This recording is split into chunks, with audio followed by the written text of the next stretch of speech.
Muy bien, este video es una continuación del video anterior, que es este. Si quieren, pueden ver ese video antes de continuar con este. En todo caso, eh, la razón por la cual dividí los audios es para que no sea demasiado largo el video y después el programa bien piratón que utilizo para hacer los videos no se tilde y no tenga problemas, pero es solo por eso. No debería pasar muchos días entre un video y otro, salvo que no tenga ganas y no termine haciendo el video y termine pasando tiempo, pero no lo sé. Pero bueno. Otra diferencia fundamental es que el audio de aquel video lo grabé caminando en la calle y este no. Para este video voy a ir viendo unas imágenes que seleccioné, que son unas portadas, todo portadas de unos discos. Y yo voy a ir haciendo las menciones o comentarios al respecto. Y bueno, es eso. Como siempre, obviamente nada, no tengo guión ni nada, pero bueno, vamos, tengo para guiarme las imágenes estas. Así que bueno, saben el contexto si ya vieron el video anterior, así que vamos directamente. La primera imagen que seleccioné es esta portada famosísima, ¿no? De Campo de Mayo. Himno a Jorge Rafael Videla. Bien. Pero decir primero que Campo de Mayo es de las bandas más importantes, trascendentes y reconocidas de la escena de black metal nacional socialista de Argentina. Realmente es de las más conocidas. Campo de Mayo es casi que, quizás es la más conocida, la más mencionada. Campo de Mayo, además por los años que lleva y por lo reconocida que es. Realmente uno siempre cuando escuchó hablar alguna vez de black metal nacional socialista, realmente una de las primeras nociones que tenemos es Campo de Mayo como representante en todo lo que es Hispanoamérica. Es uno de los tantos proyectos de Evigne o Ivain, no sé si quiero que se pronuncie en francés o quizá en inglés, no lo sé.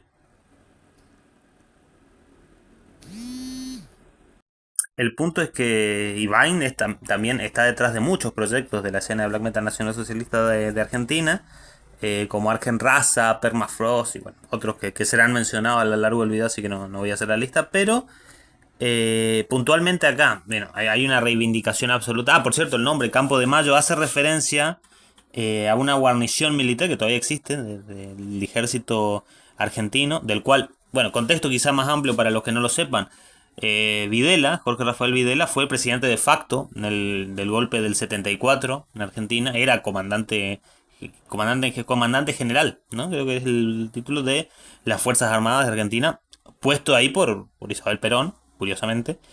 Y es quien, bueno, efectivamente queda como presidente de facto después del golpe del 74, el golpe de Estado. En el contexto del Plan Cóndor, por supuesto, así que eso ya saben a qué me estoy refiriendo. Y bueno, y Campo de Mayo es, como digo, la guarnición militar dentro de lo cual había centros de detenciones, los más famosos son el Campito y las Casitas. Siempre tenían estos nombres, ¿no? Estos nombres que pareciera casi una provocación, estos nombres infantiles. Y es también donde estaba el famoso hospital militar, que es donde se hacían los partos y después se entregaban los bebés a familias afines a los funcionarios del gobierno militar. En fin, ese es el contexto. Así que la reivindicación es amplísima. Encima hay una foto del güey de Videla en la portada, así que es un homenaje y una reivindicación absoluta. ¿Qué contradicciones podemos ver? Bueno, si pensamos en el nacionalsocialismo como una reivindicación nacionalista y vemos la representación geopolítica que lo que representaba Videla o lo que significaba el Plan Cóndor, la contradicción es violentísima, directa, pero bueno, depende de cómo se interpreten estas figuras, como siempre decimos.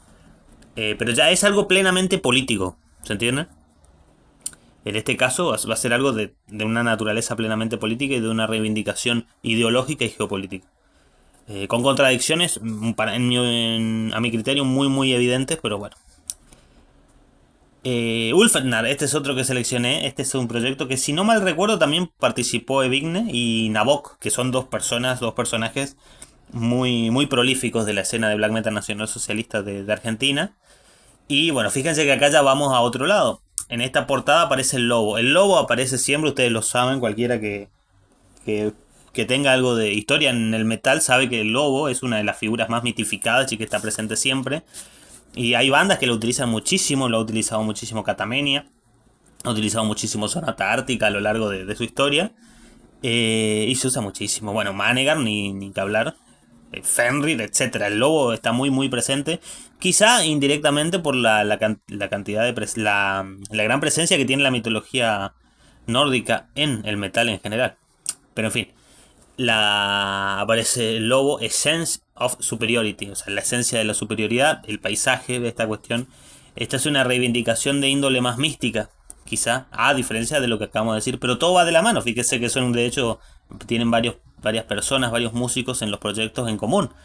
Así que va de la mano. Uno puede decir que tiene que ver esta reivindicación de índole místico con Videla, que de esto seguramente místico no tenía mucho, pero bueno.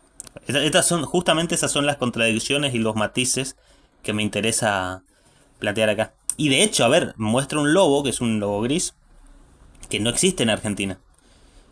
No existe, el lobo no existe en Argentina. Lo más parecido que tenemos es justamente en la región donde vivo yo, en Corrientes, que está casi extinto realmente, que es el aguaraguazú. Por cierto, búsquenlo si quieren, es muy curioso. Para quienes están relacionados con la historia de los skinwalkers y todo esto, van a ver, es un zorro de patas largas que da una sensación rara. Es curioso. Y yo obviamente he tenido oportunidad de verlo porque conozco el monte y demás. Lo más parecido que hubo en el territorio argentino, ahora que recuerdo, es el lobo de las Malvinas, extinto ya por los colonos británicos porque era un peligro para sus ovejas. Así que lo mataron, que bueno, es algo que ellos hacen mucho. Y así como han hecho con gente, incluso porque era una molestia para sus negocios. Muy estilo británico eso, que es el lobo de las Malvinas, también llamado guará, que era un pariente lejano del lobo gris, pero ya no existe más. Eso es lo más parecido a un lobo que ha habido en territorio argentino. Pasamos a la siguiente imagen. Bueno, los que vieron el video anterior saben el contexto, por eso les dije que iba a ser importante esta banda, este proyecto. Uriburu también es muy importante y muy reconocido en la escena de black metal nacional socialista de Argentina, y obviamente es una referencia a Félix Uriburu, el personaje histórico, vamos a decirlo así, que ya he mencionado en el video anterior, así que tampoco voy a hacer mucha mención. Pero fíjense, la foto es una foto del atentado a la AMIA del 94. Yo nací en el 96, así que yo de eso no tengo mucha noticia, más que lo que se puede leer. Pero bueno, es una reivindicación directísima del atentado, de la bomba. Usted avaló la bomba a la AMIA, dijo Viale, entre comillas, que no era Viale, nunca lo fue. Pero bueno, y el logo de la banda, de Uriburu, del proyecto, es el Rey Sadler, como se puede ver ahí, que es el águila imperial alemana. La reivindicación también es directísima, ¿no es cierto? El águila imperial es muy evidente. E igual, obviamente, que siempre que se utiliza este signo, se está haciendo referencia al Tercer Reich, pero es un símbolo que ya viene del Sacro Imperio Germánico, así que tampoco es que no pueda tener salvoconductos a la hora de argumentar por qué utiliza ese signo, además de por lo bien que queda, ¿no? Si no, preguntan a los muchachos de Manowar, a Joey DiMaggio y Eric Adams. Pero, en fin. Stolkrieg, otro proyecto. Este es un proyecto, si no me mal recuerdo, de Hagalas, que es otro personaje, otra persona muy, muy prolífica de la escena. Se dan cuenta, esto no es nada nuevo para los que conocen lo que fue la escena, por ejemplo, la escena francesa de Les Legiones Noires o la Full Moon en Polonia. Saben que estas escenas de Black Metal Under, en general suele haber más proyectos que personas. Porque hay personas que tienen 3 o 4 proyectos unipersonales y además participan en otros 3 o 4 proyectos con otras personas. Y hay muchos proyectos de 2 personas o de 3. Pero la cantidad de personas suele repetirse mucho. A veces, o siempre, casi siempre, con sobrenombres o con apodos, y a veces participando en distintos proyectos con apodos diferentes, lo cual hace que por ahí parezca, si no está bien documentado uno, que son personas diferentes, pero no. En fin, por eso son escenas o círculos, justamente Souter Circle Elite. En este caso, Stalker es un proyecto de Hagalas, que es Ariel Gastón Puente. Por cierto, entre paréntesis, el apellido Puente es uno de esos apellidos como bosques, canales, ríos, etcétera. Ese tipo de apellidos que hacen referencia a lugares geográficos, no son apellidos de escudos nobiliarios. Así que bueno, llama la atención quizás su línea ideológica, pero no, es simplemente un detalle que quería mencionar. En este caso, fíjense que la portada, los que llevan años escuchando metal saben que no es nada nuevo esto, una reivindicación de índole literalmente bélica, utilizar fotos de soldados o de las tropas, ¿no? del Wehrmacht. Para ilustrar las publicaciones, una reivindicación de índole meramente bélico, que acá la rescata muy bien. Además, la cuestión estética que manejaba el Tercer Reich es por todos conocida, muy muy trabajada, bueno, más allá de Hugo Boss y el pensamiento artístico que tenía Hitler, que de hecho hay muchas teorías de que gran parte de la construcción filosófica, mitológica, política, estética, plenamente estética, cosmetológica del Tercer Reich tiene que ver con las ambiciones artísticas del propio Hitler, que recordemos que era pintor. Pero en fin, eso es un detalle. Sí, es un gran ejemplo este, por cierto. Es de los mejores que hay. Pero hay muchísimos, en serio. Si uno empieza a escuchar bandas de black metal nacional socialista de todo el mundo, o proyectos, mejor dicho, va a ver que se utilizan muchísimo imágenes de la Segunda Guerra Mundial para ilustrar demos y discos, cassettes en general y splits. Eso es muy normal de ver. Como por ejemplo, bueno, de hecho, Aesir, otra que es un proyecto de Lord Azog, que es otro exponente bastante prolífico del black metal nacional socialista de Argentina, que Aesir, acá quizá tengo que explicar unas cosas. Aesir, ¿a qué hace referencia Aesir? A ver, este es un mito que tiene su paralelismo, es un mito de la mitología nórdica justamente, pero que tiene su paralelismo, esto es una interpretación personal, pero tiene un paralelismo con la titanomaquia de la mitología griega.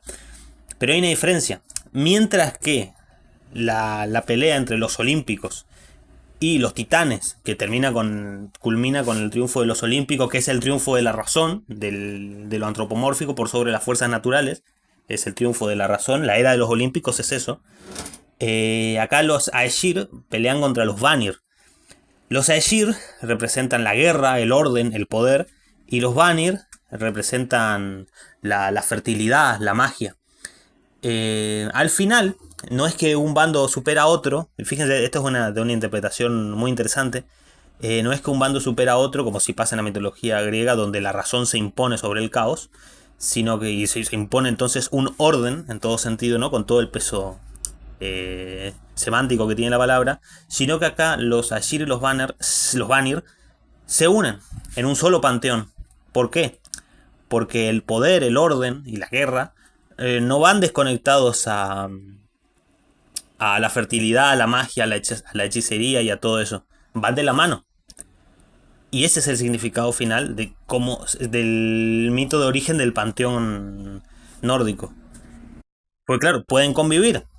Pero seres como Odín o Thor conviven con Freya. Y acá aparece, por ejemplo, la idea del Seidir, que es una especie de paralelo a la idea de chamán, que existe en otras culturas, o la idea de druida, que existía, por ejemplo, en los celtas, que tiene que ver con la feminidad. Entonces, el mensaje final es que la feminidad y la masculinidad no están en confrontamiento, sino que se entrelazan y se complementan mutuamente. Qué bonito, ¿no? Dicho sea de paso, y no sé si viene tanto a cuento, pero lo comento, King Hardar, en su libro Vikingos, los hombres del norte, explica que esta idea del Seidir no tienen, si bien normalmente está asociado a las mujeres, no siempre. Suele también, una palabra que también se utilizaba para referirse en una relación homosexual que existía, porque no existía la moral cristiana, no sé si sabían, los vikingos no tenían moral cristiana, entonces en una relación homosexual, por ejemplo, el pasivo de la pareja era llamado así, Seider, se utilizaba todo. Entonces eran artistas, poetas que tenían un contacto con lo mágico, con lo místico, y casi siempre eran mujeres, como digo, pero también podían ser hombres. Lo cual era un poco deshonroso porque entonces no constituía la virilidad, justamente no era Aesir la virilidad de la guerra, el orden, la supremacía y el poder, sino que tenía otros atributos que también eran necesarios en el contexto, por supuesto, y que también eran valorados a su modo. Pero en fin, no quiero entrar tanto en eso. Pero por cierto, Lord Azog es de los personajes más interesantes que hay en esta escena, y eso en sus proyectos se puede ver por las contradicciones internas que muestra y porque muestra tener un conocimiento, o por lo menos lo expone, o por lo menos eso yo he notado, de la mitología y del simbolismo literario que es más interesante. Pero bueno, en fin. El logo, a decir, sí, bueno, es la famosísima runa Algis, que cuando se la da vuelta se parece al famoso símbolo de la paz tan popularizado por los hippies. Acá también hay una interpretación casi filosófica de por qué se utiliza ese signo para los hippies. Bueno, era hace muchos años yo recuerdo haber leído que tenía que ver con los instructivos que ordenan el desarme de bombas, ¿no? Pero bueno, hay otros que dicen que al invertir la runa, que por cierto la runa Algis hace referencia a la vida, simboliza la vida, la vitalidad, la trascendencia, la espiritualidad, y al invertirla lo que haces es asesinar todo eso. Y como tenés desde la mitología nórdica que la vitalidad tiene que ver con la batalla, la confrontación y la guerra, al invertirla, al asesinar esa vitalidad, lo que tenés es justamente el pacifismo, la paz de los cementerios. Van a decir quienes lo critican. Pero, en fin, esta es una interpretación que no está del todo probada, pero que es interesantísima también, ¿no? Que, por cierto, bueno, de hecho, la runa Algis es la Lebensrune. Y si le suena fonéticamente similar a Lebensraum, justamente sí, porque así como esta es la runa vital, el espacio vital del que hablaba Hitler, que era la expansión de Alemania, de Germania, de la Pangermania hacia el este, tomando todo ese territorio, utilizando todos esos recursos, y bueno, eliminando a los eslavos que viven ahí, o algún tomándolos como mano de obra esclava, bueno, lo que termine pasando, que al final no pasó, pero que ese era el gran proyecto, tiene que ver con todo esto, porque la interpretación mitológica, filosófica y la praxis política van siempre, siempre de la mano. Y no crean que eso ha cambiado, todavía pasa. Pasa que ahora las sectas se ocultan, entonces no blanquean sus propósitos, pero en fin, muy interesante esto. Sí, bueno. Balfour Reich, otro proyecto de Lord Azog, por cierto. Entre paréntesis, Lord Azog forma parte, por lo que he leído, de Escuadristas. Escuadristas es un grupo de skinheads de derecha. Yo sé que es un poco redundante aclararlo porque cuando uno habla de skinheads casi siempre se refiere a grupos de derecha. Pero me han comentado que antes la palabra skinhead se refería a grupos de izquierda. Pero en fin, no lo sé. Normalmente cuando yo hablo de skinhead casi siempre me refiero a grupos de derecha, pero en este momento lo aclaro por si acaso. Escuadristas, que son un grupo de Buenos Aires. Yo no vivo en Buenos Aires, así que nunca he tenido noticia de ellos, pero sé que existen. ¿Por qué se llaman escuadristas? Bueno, esto es muy obvio, pero ya que venimos del video anterior, puedo dar un contexto histórico.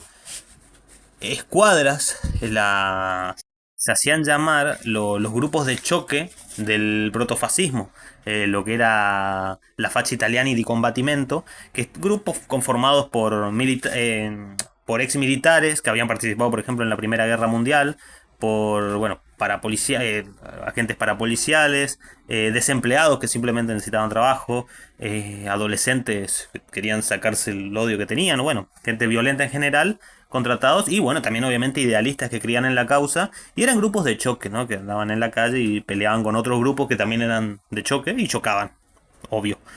Fue un chiste fácil, pero sí. Bueno, en fin, el de Muchacho Lorazov pertenece a ese grupo, lo cual también puede haber una contradicción, decir, toda esta reivindicación de índole mística, de índole mitológica o filosófica, ¿cuánto tiene que ver con formar parte de un grupo así?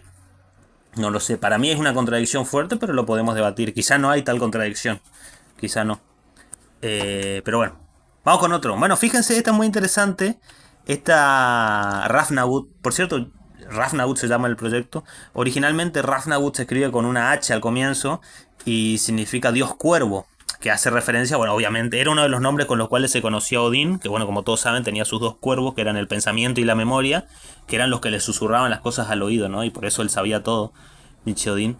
Después la idea de los cuervos, eso que... Por eso, en algunas interpretaciones, Hera tiene cuervos. Por ejemplo, en Sangre de Zeus, gran serie, por cierto.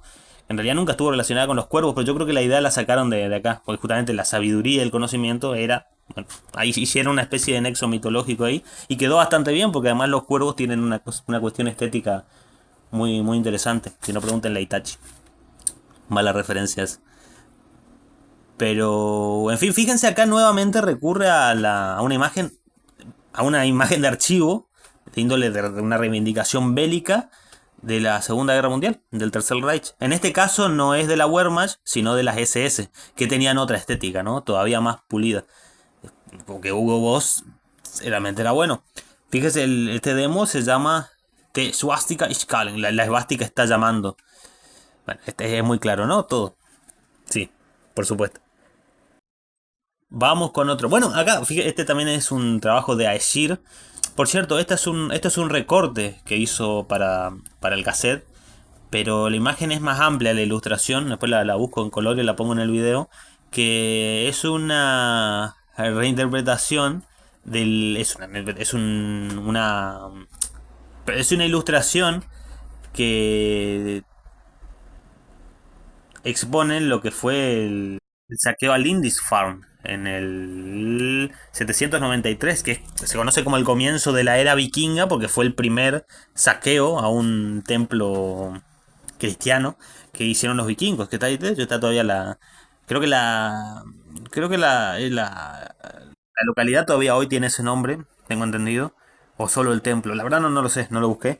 Pero, a ver, acá tenemos nuevamente las contradicciones. Claramente la reivindicación es vikingo ataca cristiano. Y esto lo vamos a ver muchísimo, porque es obvio cuando uno reivindica seriamente la mitología nórdica y toda su cultura y su herencia racial, el vikingo tiene un peso específico muy grande en toda interpretación de índole filosófico e ideológico. Y el vikingo se va a oponer al cristianismo. El choque frontal, de hecho, está representado acá. Va a ser el vikingo una imagen de terror. A ver, si bien esto también lo quiero comentar, la mayoría de los libros que uno lee de historiadores sobre la cuestión vikinga, todos parecieran tener el leitmotiv de desmentir que los vikingos eran simplemente salvajes saqueadores que venían a matar, enriqueciendo, enriqueciendo toda esta perspectiva, pero nunca negando lo que fue la historia, efectivamente. Eh, y acá está presente en este split que hizo con Throne of Might, banda que no conozco ese proyecto. Sé de su existencia, pero no lo he escuchado, no sé dónde es, así que tampoco puedo hablar. Como anexo también mencionar que la idea del vikingo atacando al cristiano aparece muchísimo en el metal en general, muchísimo. Y bueno, por ejemplo, en la portada de Northern Race, el disco de Stone Warrior, que está dibujado por el ultra legendario Katzewiski, que más descanse, también es eso, ¿no? Es un vikingo atacando a un cristiano. Seguramente también es una interpretación de lo que fue el saqueo de Lendinitsfarn en el 793. Y bueno, está presente muchísimo en las ilustraciones de Chris Berwimp y otros ilustradores que tienen muchísimo que ver con el metal y que han hecho muchas veces portadas para discos de metal y demás. Así que está muy presente, digamos. No es algo necesariamente que necesariamente nos tenga que remitir al black metal o al black metal nacional socialista, para nada. Mucho. Pero bueno. Arian Hort, otro proyecto de Lord Azog, como les digo, va a ser de lo más interesante. Acá está quemando una bandera con la estrella de David. Eso es evidentísimo. Y el trabajo se llama Destruye la perversión. Bueno, ¿a qué se refiere con perversión? Se me ocurren dos o tres interpretaciones y todas son lícitas, pero no vamos a entrar en eso. Pero sí está muy claro, ¿no? Sí. Ah, decir también, y esto también los que llevan años escuchando black metal lo habrán visto cuando se habla de los judeocristianos. Sí, es que sí, en el black metal normalmente cuando se critica al cristianismo se critica a los judíos juntos, como si fueran parte de lo mismo. El cristianismo, toda esa herencia semítica. Esa es una palabra que no se puede usar mucho. Sin embargo, van a haber justamente dentro de estos movimientos cristianos que estén en contra del judaísmo. Como dije en el video anterior, todo ese contexto que di, el catolicismo nacionalista, se va a oponer al judaísmo comunista. Bueno, en fin, muchísimos matices. Interesantísimo todo esto, pero obviamente son cuestiones que están en contradicción constante. Bueno, Séptimo Batallón de la Muerte, que es otra banda muy conocida de la escena. Por cierto, todo respeto, hace unos años se quitó la vida Sebastián Meana, que era la mente detrás de este proyecto. Así que, obviamente, con todo respeto. Pero fíjense qué interesante este trabajo, que se llama El Libertador y tiene una imagen de San Martín. Por cierto, pocas veces, de las poquísimas veces que yo he visto que para representar a San Martín no toman una imagen, justamente una reivindicación bélica o algún cuadro alegórico o con el caballo y toda esa cuestión, sino que toman uno ya en sus últimos años, en sus años de vejez. Llamativo. Por alguna razón, quizá tiene que ver con esta estética del decadentismo que tanto gusta en el black metal. Quizás es por eso, pero no lo sé. Pero San Martín, el Libertador, se llama, es una reivindicación absoluta la que hace acá Séptimo Batallón de la Muerte, el Sebastián Meana. Pero, a ver, la figura de San Martín tiene muchísimos matices y muchísimos bemoles. Pero, a ver, hablando de un tipo, si bien la logia Lautaro, tengo entendido que no era directamente masona, tenía toda la estructura típica de la masonería. También podemos hablar del plan de Maitland, como San Martín fue uno de los operadores del Imperio Británico, lo cual de facto ocurrió, los llamados libertadores de Hispanoamérica fueron enemigos de España y favorecieron muchísimo los intereses ingleses en todo el territorio, hasta el día de hoy. Hasta el día de hoy es una herencia que nos quedó. Hay quienes dicen que no, que reivindican a San Martín, a Bolívar y todos estos personajes, diciendo que no obedecían al Imperio Británico, sino que pretendían una independencia. No lo sé, pero en fin, tiene muchos bemoles y para mí muchas contradicciones en que dentro de esta escena se reivindica a San Martín, al mismo tiempo se reivindica a Videla y al mismo tiempo se sea parte de un grupo como escuadristas de filofascistas. Y digo filofascista para no ser cosas. De hecho, la reivindicación es directa, pero digo filo para establecer ciertos matices y la simbología de la mitología nórdica. Las contradicciones son muy evidentes, ¿no es cierto? Es muy interesante toda esta cuestión. Escuchen. Este trabajo es de un split en el cual participan varios grupos que son Totenkopf Commando, Estonian Synagogue Destruction, que tengo entendido que es una banda de punk, yo no la he escuchado. Pagan Cult, que es así, es la razón por la cual lo traje a cuento, porque ese es un proyecto argentino.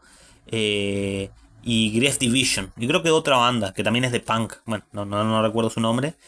Pero son 5, creo, grupos que participan en este split. Fíjese, la imagen es fuertísima. A ver, tenés una mano que representa a la Alemania nazi, que claramente tiene la esvástica y todo, y está apuñalando la Biblia. ¿Cómo interpretas eso? Muchísimos reivindicadores de la imagen de Hitler y de la Alemania nazi van a decir que el verdadero cristianismo lo representó Hitler. Por esta cuestión del nacionalcatolicismo y toda esta cuestión. Y van a ofenderse muchísimo al pensar cómo alguien puede creer que la Alemania nazi, que era el verdadero cristianismo, está asesinando la Biblia. Es una tontería.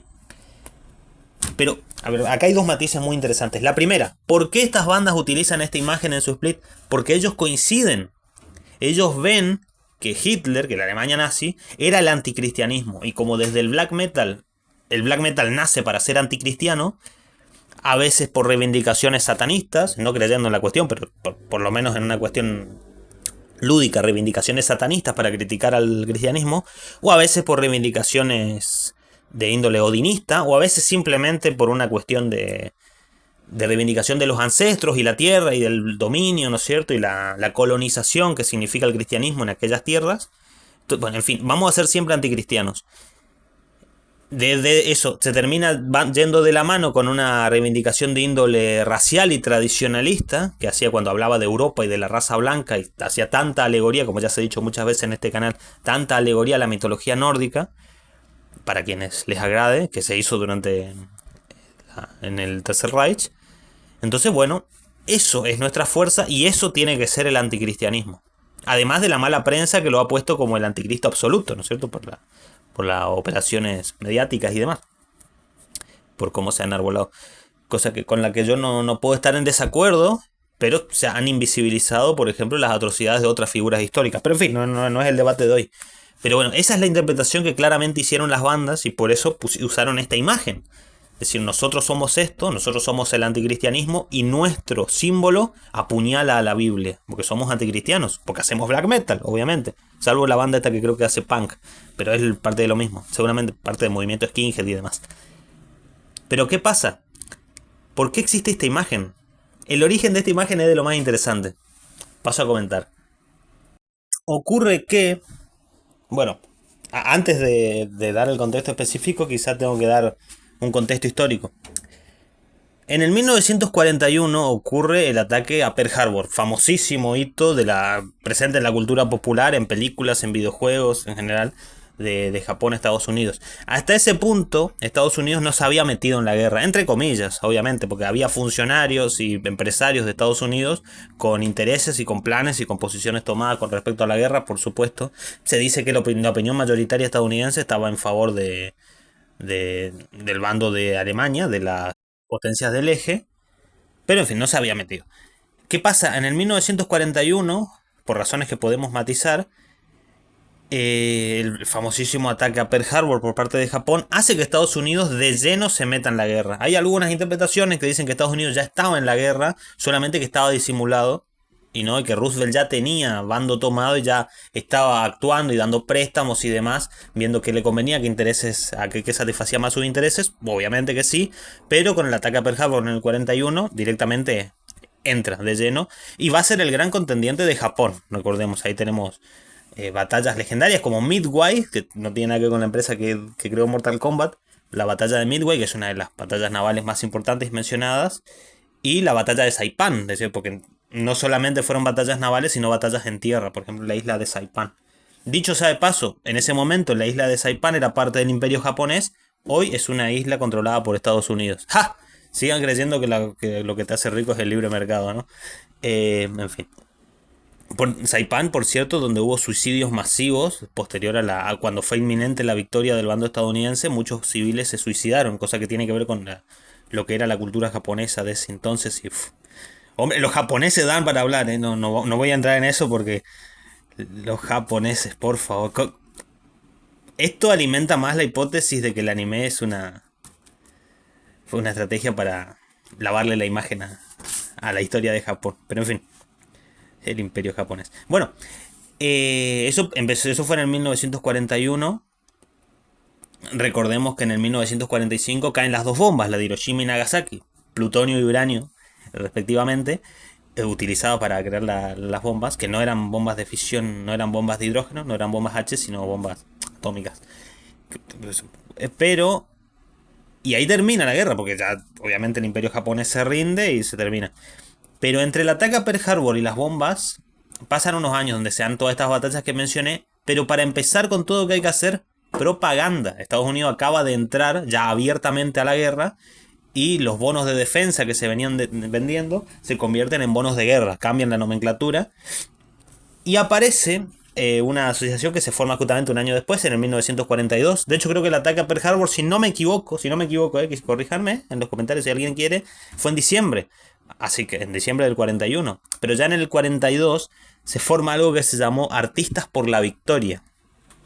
Artists for Victory, AFB. No lo busquen AFB porque va a aparecer cualquier cosa menos esto. Si quieren después búsquenlo, es muy interesante. Porque hay muchas ilustraciones. Pero resulta, muchos artistas reconocidos y famosos ilustradores de Estados Unidos hacen panfletos directamente, hacen ilustraciones grandes que se exhiben y se venden, que alientan el patriotismo, y de hecho el mensaje es: si no vas a alistarte, por lo menos compra bonos, ¿no es cierto? Contribuye a la libertad, ¿no es cierto? Bonos de la libertad, como era en la Primera Guerra Mundial, dando dinero para nuestros muchachos, ¿no? Para las Fuerzas Armadas. Toda la publicidad que siempre ha hecho Estados Unidos históricamente con sus Fuerzas Armadas. Y que de hecho, bueno, esto es un paréntesis, pero todo lo que es propaganda de guerra, los carteles y afiches que se hacían de muchos bandos, ¿no? De los soviéticos, de los alemanes, de los estadounidenses, son interesantísimos, ¿eh? Es para hacer un video aparte solamente hablando de eso. Algún día quizás lo haga, o no sé si tengo ganas, pero en fin, no es el tema de hoy. Pero en serio, de esta serie, donde hubo un concurso de carteles para el público, donde todos pudieron hacer sus carteles, alegoría, lo cual la idea era, obviamente lo que buscan estos carteles, esta propaganda de guerra, es deshumanizar, ridiculizar al enemigo, envalentonar, llenar de orgullo. Como siempre digo, el orgullo tiene muy buena clientela. Y bueno, en fin, alentar a la gente a que apoye moralmente a las tropas y que se alisten, y si no se alistan, bueno, que compren los bonos para contribuir económicamente. En fin, esa era la idea, es propaganda, efectivamente, es para vender una idea, vender un ideal. Dentro de todos los carteles que se hacen, este es uno. Y vienen dos versiones por lo que yo he visto. Uno que dice "This is the enemy", que es una frase que se utilizaba muchísimo. Si ustedes buscan los carteles que se hicieron para ese concurso, se utilizaba mucho esa frase: "This is the enemy", este es el enemigo. Y aparecía una imagen que podía o ser caricaturesca y ridiculizarlo, o ponerlo como el demonio, una demonización del enemigo. O "Deliver us from evil", sálvanos del mal, líbranos del mal. Y aparece, por eso en este contexto tiene sentido, entiéndanlo. Entonces, la Alemania nazi, que ahora es el enemigo, porque Estados Unidos se ha posicionado en contra de ese bando, y ese bando que era Japón, pero que está comandado por la Alemania nazi, por el Tercer Reich, es el mal. ¿Se entiende? Para la propaganda bélica de Estados Unidos, ese bando pasa a ser el mal, porque es el enemigo. ¿Y qué es más malvado que un tipo que asesina la Biblia? Estamos hablando de la sociedad estadounidense de esa época. El Cristo es bien, el diablo es el mal. Muy simple, eso lo puede saber cualquiera con un poquito de cultura general, lo que era el contexto de lo que era ese Estados Unidos conservador.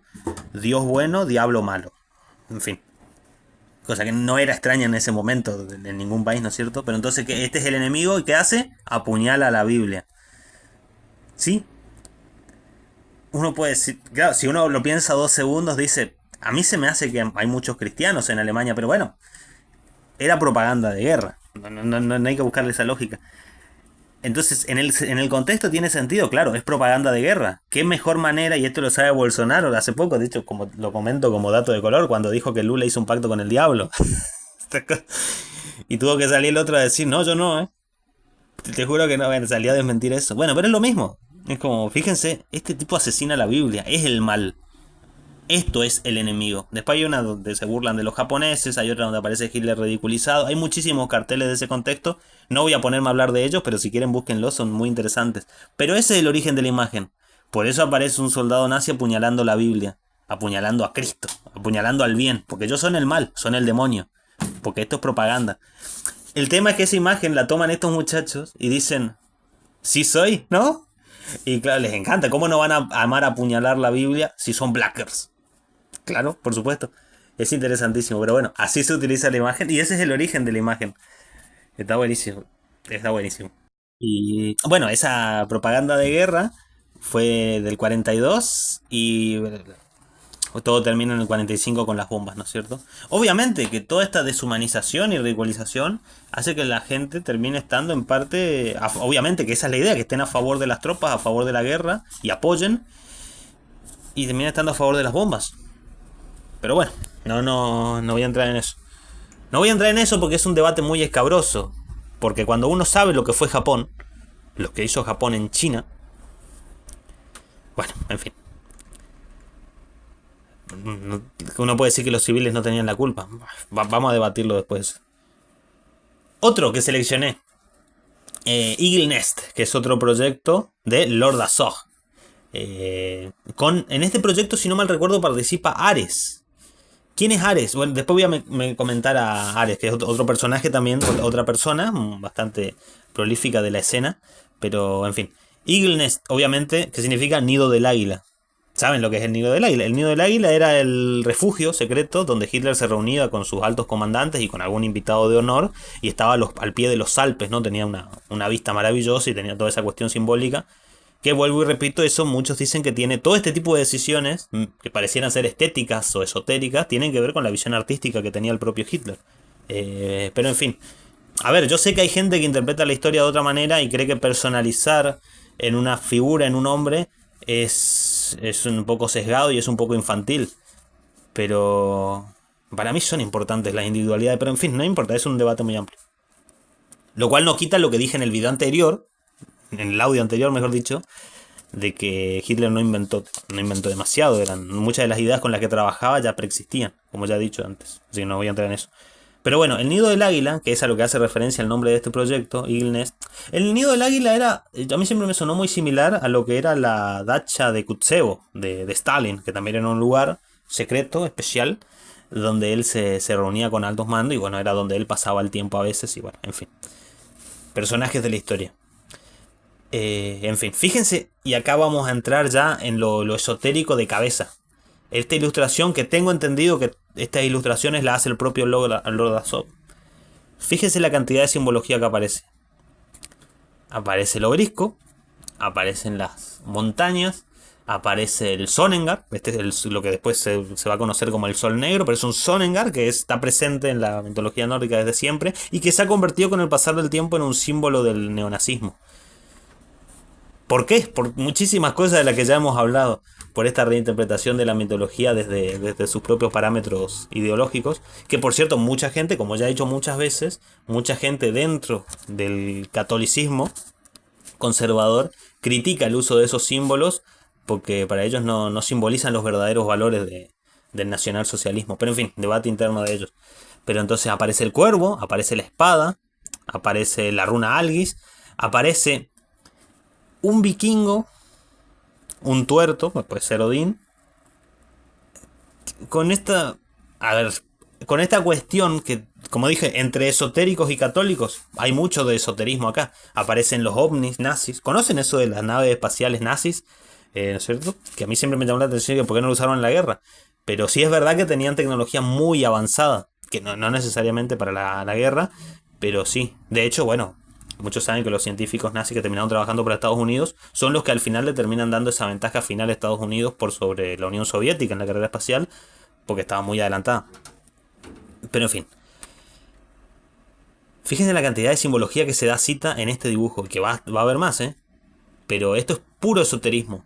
Esoterismo y ufología y demás, y va todo de la mano. Ustedes saben todas esas teorías de que los nórdicos, los hiperbóreos, perdón, que los nórdicos son los descendientes más directos de los hiperbóreos, que son quienes están en aquella tierra más allá de los vientos del norte, que es en parte mitológica, en parte vienen de una interpretación historiográfica de un mundo que no tenía conocimientos profundos de la geografía. Se mezclan un poco teorías de conspiración en un momento, con más o menos sentido, pero te termina dando lugar a eso. Y que se termina enlazando con el mito de los pleyadianos y con personajes como Alaniso. Eh, en fin, hay muchísimas cosas que no son tanto el tema de hoy, aunque sí, quizás un poco sí, pero en fin. Acá, obviamente, el catolicismo conservador se diluyó completamente en el esoterismo, ovnis, pleyadianos, hiperbóreos, eso dónde está, ¿no? Pero hay quienes hacen un nexo, ¿eh? Hay quienes hacen una fusión entre todo esto y configuran su ideología en base a eso. Pero en fin, interesantísimo. Y acá hay algo más típico, donde también participa Aesir y esta otra banda, que tengo entendido es una banda italiana, Vía Dolorosa, que hacen este split, donde vuelven a lo más clásico, como ya dije anteriormente, del esoterismo absoluto de la vez anterior, ahora una imagen bélica, una imagen de archivo, que en este caso, bueno, es un soldado de la Wehrmacht, aunque, a ver, no busqué la historia de la imagen, pero supuse que era de la Wehrmacht, pero puede ser de las SS. No alcanzo a distinguir el traje. Bueno, no importa. Sosteniendo una MG-34, que era el arma que utilizaba la Wehrmacht, quizás de la Wehrmacht entonces. Así como los soviéticos utilizaban el SBT-40. Contrario al mito, ¿no? De que muchos piensan que utilizaban el AK-47, el A Kalashnikov 1947, pero en realidad, como su nombre lo dice, fue posterior a la Segunda Guerra Mundial su uso y su implementación y su estandarización. Durante la guerra utilizaban el SBT-40 los soviéticos, y el MG-34 era el arma típica de la Wehrmacht, de la Alemania nazi, y es esa arma que está ahí, que la identificás enseguida porque es redondita y tiene... En ese caso me parece que le sacó las dos patas que se solía apoyar y la sostiene. Quizá por eso, porque el tipo agarra un arma que está hecha para estar sostenida en dos patas, la sostiene con las manos, así, una imagen muy...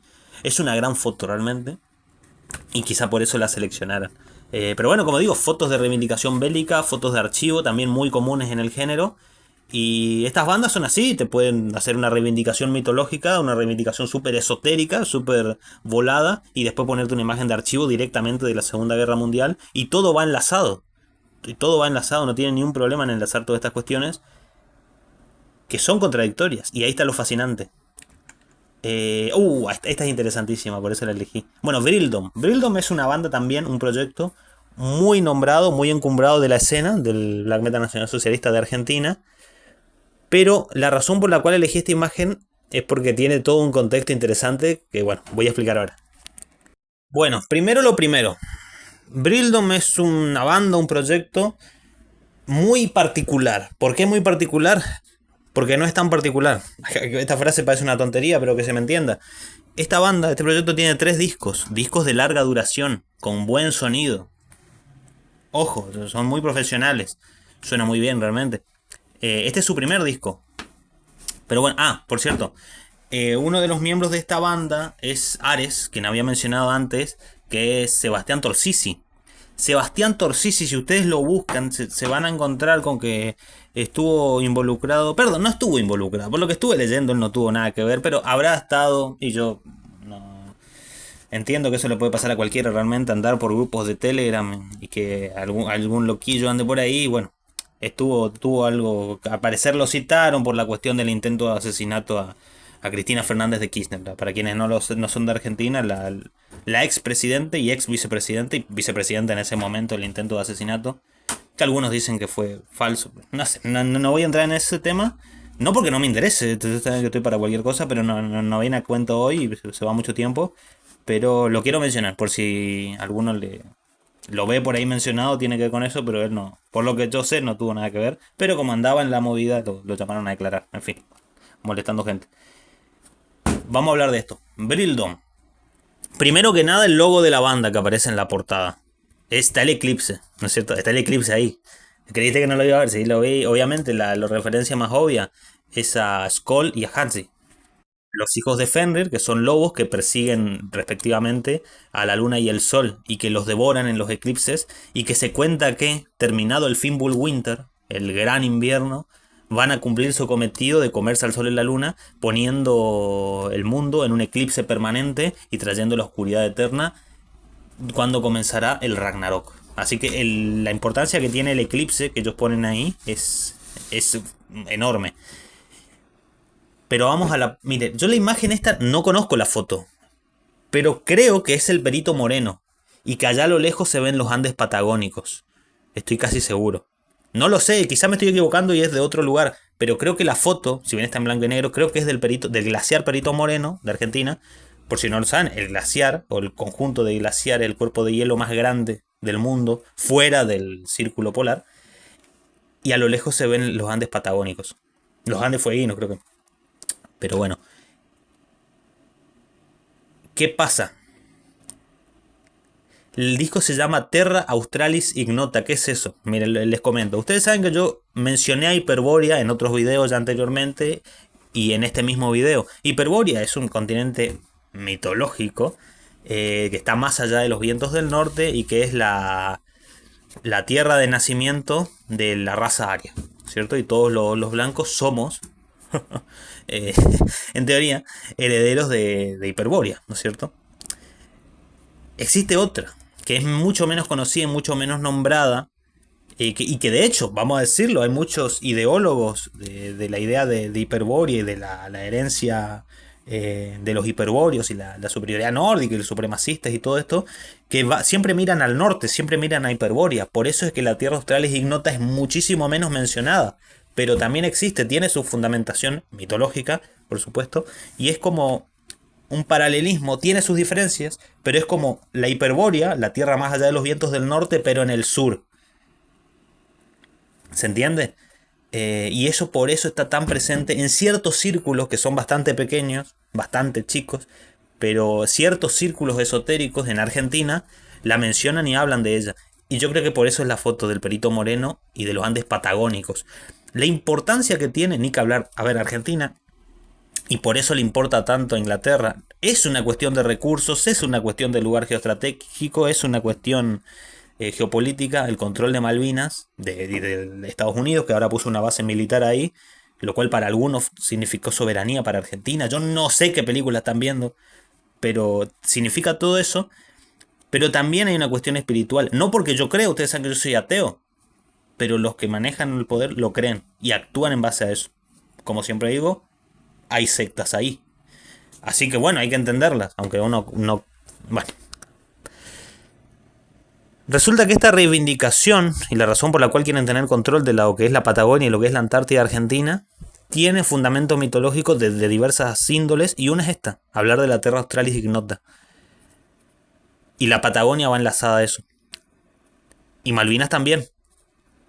Y ese es todo el significado de esta cuestión. Es la Hiperbórea del sur.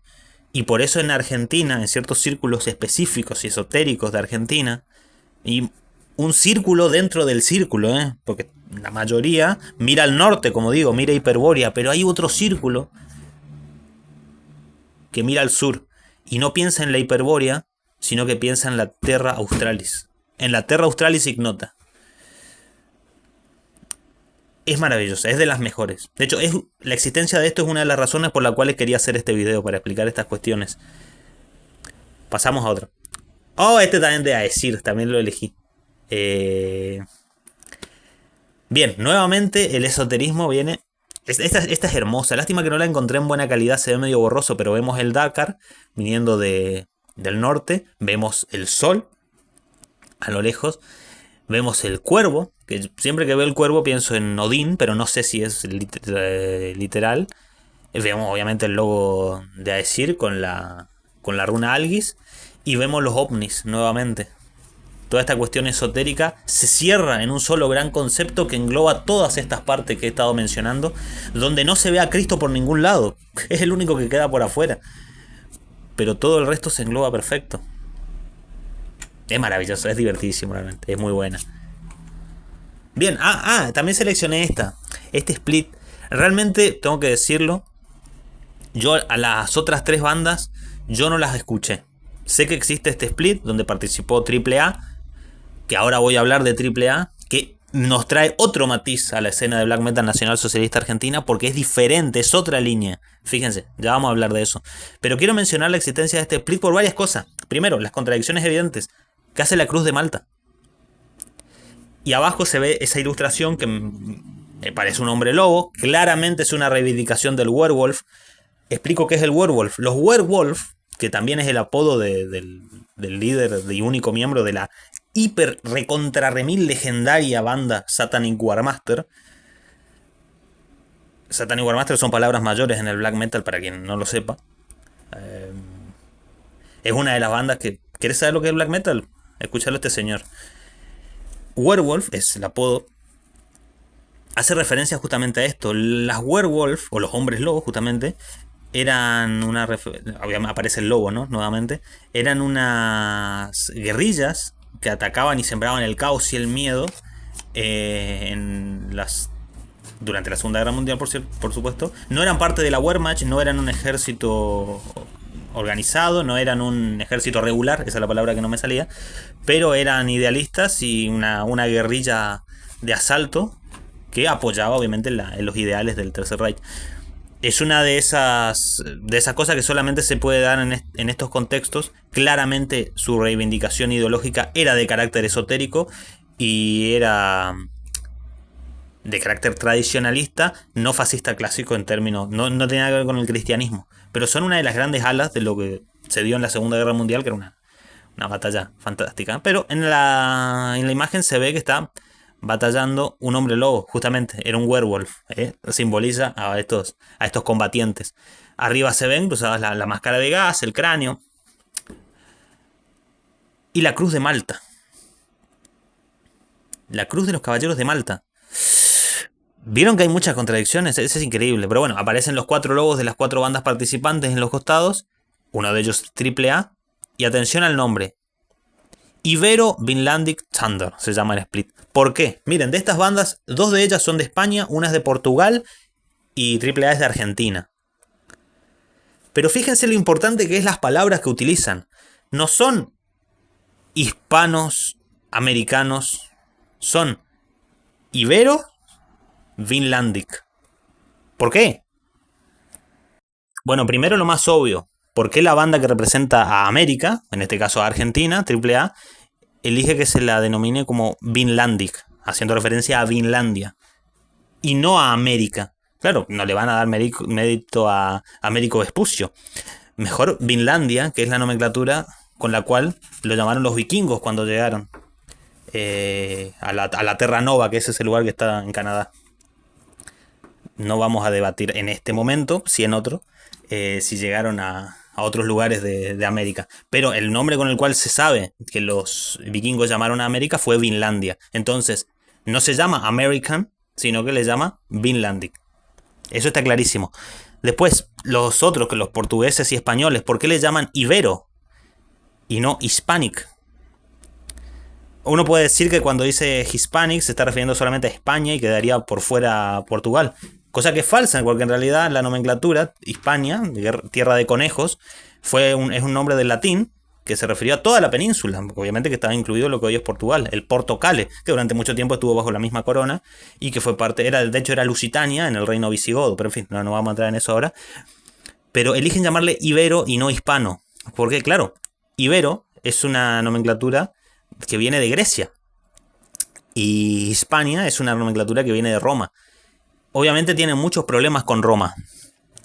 Y acá hay algo interesante, hay una contradicción hermosa. Normalmente el catolicismo nacionalista reivindica la herencia romana porque la herencia romana es el catolicismo. Esto lo vamos a decir siempre, lo podemos debatir si quieren, pero en general yo coincido con la lectura de que el catolicismo de España es el heredero del catolicismo de Roma. Otro va a decir que no, que la verdadera religión, los herederos de Roma son los ortodoxos, pero en fin, lo podemos debatir otro día. Pero ellos no van a hacer eso, podemos ver el werewolf, se nota claramente que en la pelea entre los germanos y los romanos, ellos van a estar con los germanos, obviamente, porque prima la cuestión de la herencia racial por sobre la cuestión de la herencia católica. Lo cual no tendría nada de extraño si fueran bandas de black metal, porque black metal obviamente es anticristiano y el cristianismo en ese contexto es Roma. Y además la mayoría de las bandas de black metal son, si no son de Europa, son hijos de europeos, ¿entiendes? Porque, bueno. Pero AAA tiene unos matices interesantes, porque AAA hace referencia a la AAA, a la Alianza Anticomunista Argentina. ¿Qué fue? Bueno, fue un grupo paramilitar que accionó unos años antes del golpe del 74, durante el gobierno de Perón y posteriormente cuando muere Perón, de Isabel Perón, que es la que queda como presidente, con los protocolos de aniquilamiento, bajo las órdenes de López Rega, que era el ministro de Bienestar Social, si no mal recuerdo. Bienestar Social se llamaba el ministerio, que es obviamente un invento, un puesto creado para él, cual, bueno, Perón tenía derecho a crearle el puesto, si lo consideraba, era el presidente. Pero bueno, era el dato, y la AAA eran sanguinarios. De hecho, si ustedes escuchan, ahora vamos a hablar de AAA, de la banda, pero quiero dar el contexto de lo que fue la AAA. Un grupo parapolicial sanguinario, degollaban, descuartizaban, aparecían cuerpos. De hecho, si ustedes lo buscan, hay imágenes de archivo que dicen aparecieron 20 cuerpos mutilados. Bueno, fíjense qué curioso, gran diferencia con lo que fue después la dictadura ya de los liberales y con la intervención directa de Estados Unidos. Después vamos a debatir quién financiaba y quién era el autor ideológico del funcionamiento de la AAA. Lo podemos debatir después. Pero porque ahí hay una cuestión de la CIA, la implicancia de propaganda DUE. Porque claro, después hablan de la CIA, de las sectas y de los masones, pero propaganda DUE, ¿a quién respondía? No sé, pero bastante similar a lo que fue la Gladio en Italia. Qué curioso, ¿no? Y que el enemigo era el comunismo, obviamente. No vamos a entrar en eso. Entonces, bueno, llama la atención a veces lo de ni yanquis ni marxistas.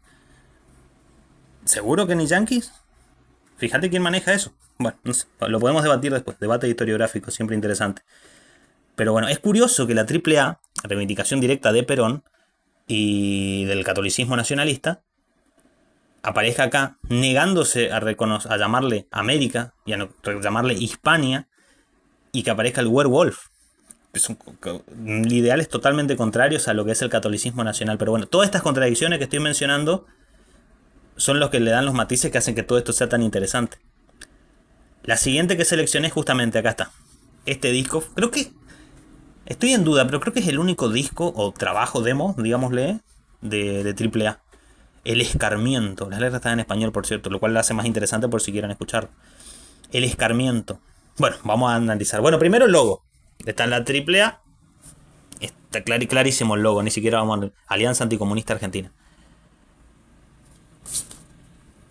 AAA. A ver, ¿por qué se llama El Escarmiento? Eso tiene que ver con el discurso de Perón del 73 o 74. No tengo acá para mirar en ningún lado, pero miren, yo sé que los que saben de historia me están escuchando en este momento y dicen, ¿cómo no te vas a acordar justo esa fecha? O sea, sabés cada tontería, pero no te acordás de esa fecha. Y porque así soy siempre. Lo importante me lo olvido, pero 73 o 74. No recuerdo exactamente, pero digamos que en el 74. Por quedar un... el famoso discurso de Perón, el famoso echa a los montoneros de la plaza, que era el movimiento peronista de izquierda en ese momento, que se enfrentaba, y en ese marco está el asesinato a Rucci, la operación Traviata, de contra los líderes gremiales que respondían al peronismo de derecha, llamémosle así, por hablar del contexto. Otros pueden decir que no existe peronismo de derecha ni peronismo de izquierda, sino verdadero peronismo y progresistas infiltrados. No sé, es una cuestión de nomenclatura, pero para que se entienda que había dos bandos.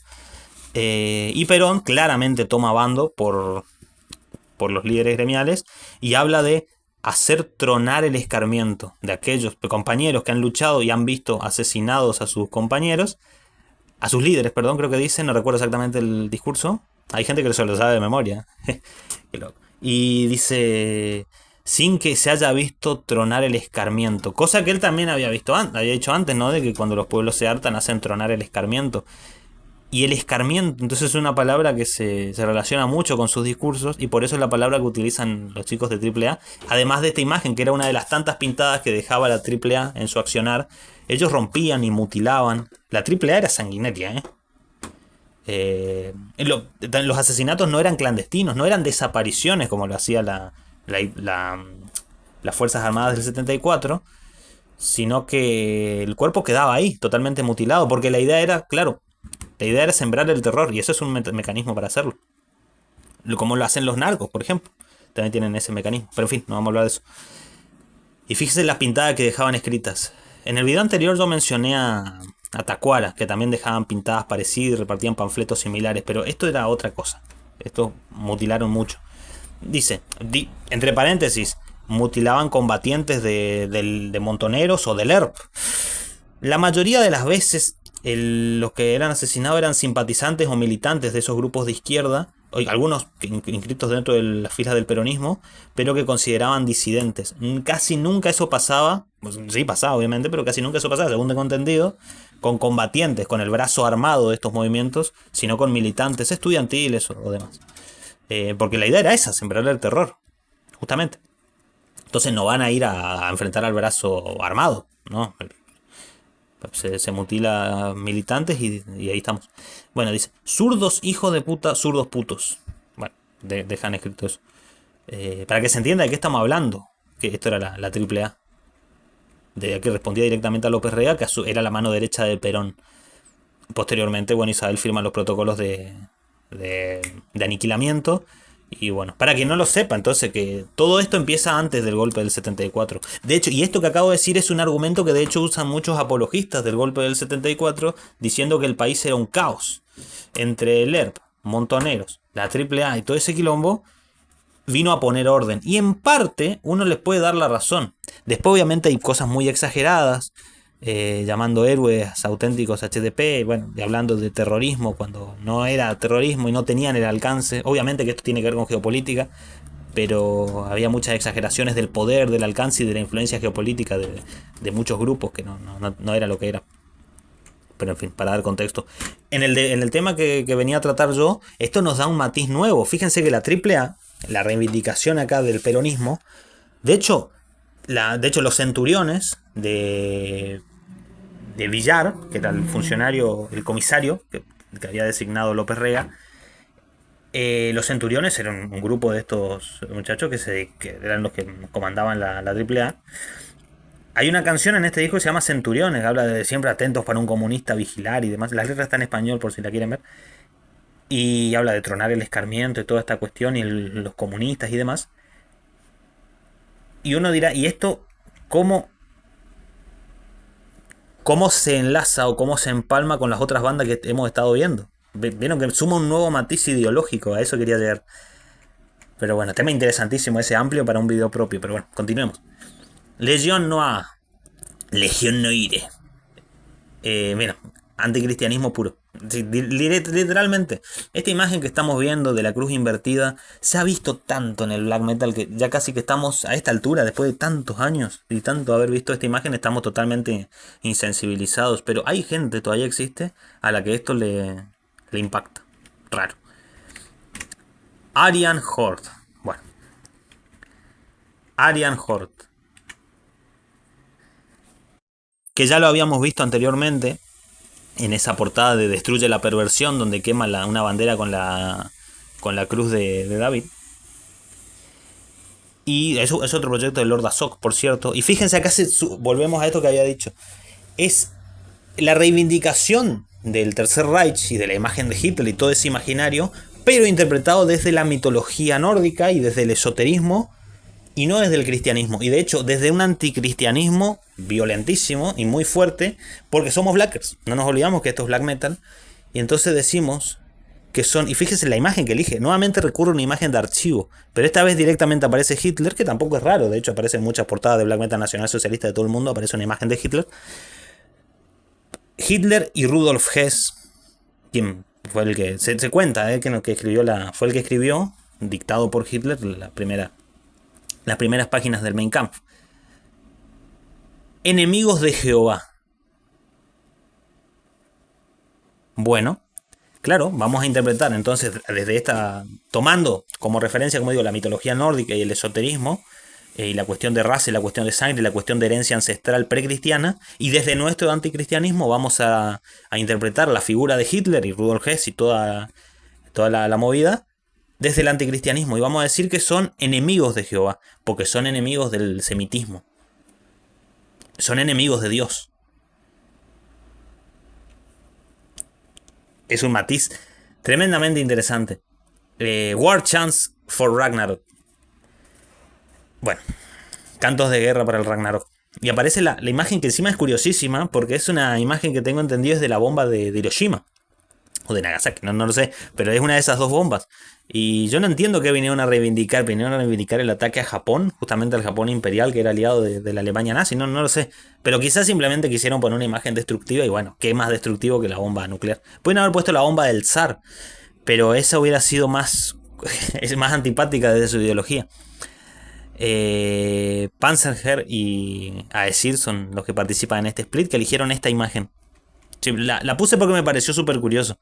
Yo entiendo, esto de hecho esto es una estética que años después rescata Nuclear Girl War Now, y algunos creen que es un género, el War Metal. Yo no coincido, pero lo podemos debatir después, con muchas bandas de Black Death Metal o Blackened Death, como le llamaban en un momento, que la estética es justamente esta destrucción de post-apocalipsis, y todo se rompe y todo está destruido, y explosión nuclear cada 5 segundos. Y es esta estética, es esta búsqueda. Es el Fimbulwinter, por cierto. Que puede ser tranquilamente el Fimbulwinter en un invierno nuclear. Personalmente veo más factible el invierno volcánico. Pero no hablemos de eso, que es mucho más fuerte. Porque la bomba del zar es un fosforito al lado de si mañana se le ocurre volver al Krakatoa o al Toba o al Yellowstone. Pero bueno, en fin. Esta la puse porque siempre me pareció muy interesante. También es de Aesir. Esto yo acá lo que veo, esto es una interpretación mía, obviamente, como podrán ver no está tan claro el dibujo, que estos dibujos los hace Lord Azog, tengo entendido. Esto es la Terra Australis Ignota, ¿no? Más allá de ese cerro que se ve ahí, donde se ve esa Vin Rune, o sea, una combinación de runas que tiene un significado que tiene que ver con el contexto, con la interpretación y con la superposición de las runas individuales que están superpuestas ahí. En fin, por eso no la quise mencionar, para no entrar a interpretar cosas. O sea, cuando aparece la runa Algis por sí misma yo puedo interpretarlo, pero cuando hay una Wind Rune de estas características, yo sinceramente, como no pertenezco a los círculos específicos donde están estos chicos, yo no sé exactamente qué simboliza, así que ni lo mencioné. Pero esto creo que es la Terra Australis Ignota. Creo que ahí está el agua, creo que ahí está el gran iceberg detrás del cual está eso, sea lo que sea. Y bueno, funciona también a su vez como gran monolito, el gran sol brillando, ¿no es cierto? Y bien, es muy llamativo, realmente está muy interesante. Y además tiene todo ese aura, hablando ya como metalero, conociendo el nicho, toda esta cosa de los dibujos hechos a lápiz. Da una cosa de demo de los 80 o de los 90, o de 2024 también, aunque estamos ya en el 2026. que circula, como siempre digo, en la escena del punk, del thrash, del black metal, circulan, del death metal también, circulan en cassettes, en demo, de ahí viene la palabra, la nomenclatura demo, con este tipo de dibujos hechos a lápiz, a mano, que tienen una mística muy especial, desde el metal, ya ni siquiera estamos hablando de filosofía en este momento.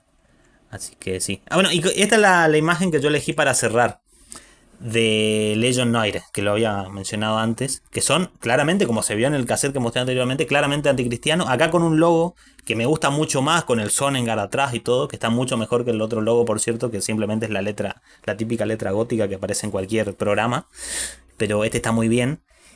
Y esta imagen creo que es una caricaturización absoluta, así que me parece muy ameno para cerrar con esto. Lo que tenemos son 4 werewolf, con todo lo que eso significa y el contexto que acabo de explicar, y encima en los bosques, ¿no es cierto? En los bosques fríos. Tenemos 2 werewolf asesinando a un judío, claramente porque tiene una estrella de David, y un cristiano. Porque para ellos son lo mismo. Cuando hablan de la crítica a los judeocristianos, desde el black metal que se usa mucho, son los dos por igual. Son los dos por igual, no hay diferenciaciones. Va a ser después el nacionalismo católico el que se construya en oposición al judaísmo comunista en ese caso, o al judaísmo liberal. Después van a decir que el marxismo es parte del liberalismo. Eso, algún día voy a hacer un video desmintiendo algunas afirmaciones que he escuchado por ahí que son para reírse, pero no es el tema de hoy.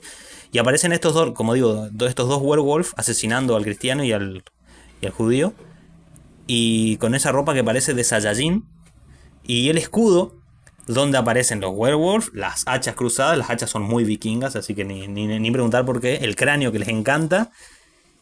Y la cruz de los caballeros de Malta, otra vez. Raro, entonces, ¿por qué alguien que lleva la cruz de los caballeros de Malta asesinaría a un cristiano? No lo sé. Creo que es una de las cosas que más llaman la atención, pero en fin. Toda la gama de matices, contradicciones y cosas que intenté explicar o mencionar a lo largo de este video y el anterior, son de lo más interesante y son lo que da sabor a la vida. Son las cosas por las cuales uno existe. En fin, saludos a todos.